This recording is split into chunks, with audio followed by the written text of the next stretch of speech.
खुलुमबाय लोगोफोर, नोंथांमोनखौ बड' हेल्थ टिप चेनेलाव गोदान भिडिअ'आव बयखौबो फिन खेबसेबाव बरायनाय बावहरग्रोनाय जाबाय।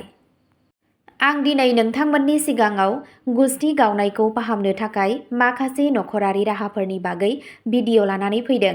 आसा खालामो नोंथांमोनहा भिडिअ'खौ नायना मोजां मोनगोन। फैदो दानिया भिडिअ'खौ जागायदिनि।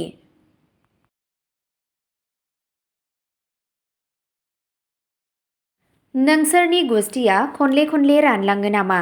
बेफोर राहाफोरा हेफाजाब होगोन। फै जों मिथिना लानि गोरान गुसथिनिफ्राय उदां जानायनि थाखाय माखासे गोहोम गोनां नखरारि राहाफोरा मा मा। गोजां बोथोर फैनाय लोगो लोगो गोरान गुसथिनि जेंनाया सरासनस्रा जायो।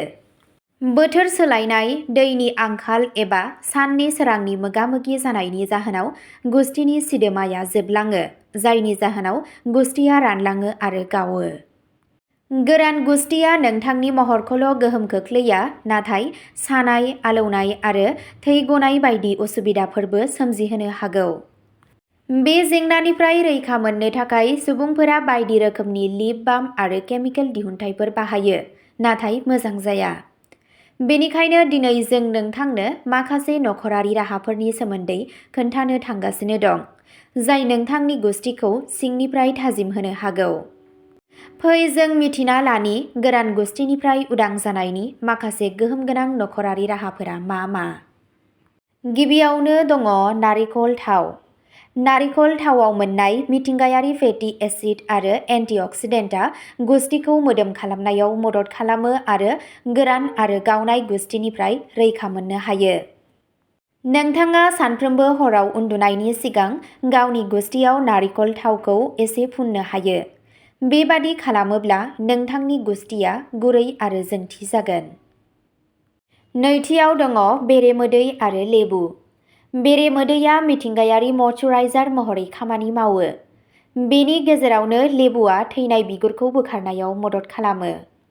बेबादि थासारियाव जुदि नोंथाङा मोन्नैखौबो जयै बाहायो, अब्ला नोंथाङा गुसथिनि गोराननिफ्राय उदां जानो हागोन। बेरेमोदैयाव लेबुनि रोसिनि माखासे थरथिंफोर गलायना 10 निफ्राय 15 मिनिटनि थाखाय गावनि गुसथियाव फुननानै ला। बेनि उनाव गुसु दैजों सुनानै ला। थामथियाव दङ गिहि।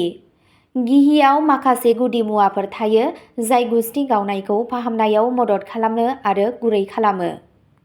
हराव उन्दुनायनि सिगां देसि घिनि थरथिंसे थुख्रा गुसथियाव फुननानै लासै मालिस खालाम। बेबादि खालामोब्ला नोंथांनि गुसथिया सिगांनि बादि गुरै जागोन। अब्ला दिनैनि भिडिअ'आ बेखिनियावनो जोब्बाय। नोंथांमोनहा बेबादिनो देहानि बागै सानफ्रोमबो भिडिअ' नायबाय थानो गोसोब्ला चेनेलखौ साबस्क्राइब खालामनानै लादो आरो भिडिअ'खौ मोजां मोनदोंब्ला अन्नानै लाइक, शेयार आरो कमेन्ट खालामनानै होनो दाबाव। गोजोन्थों।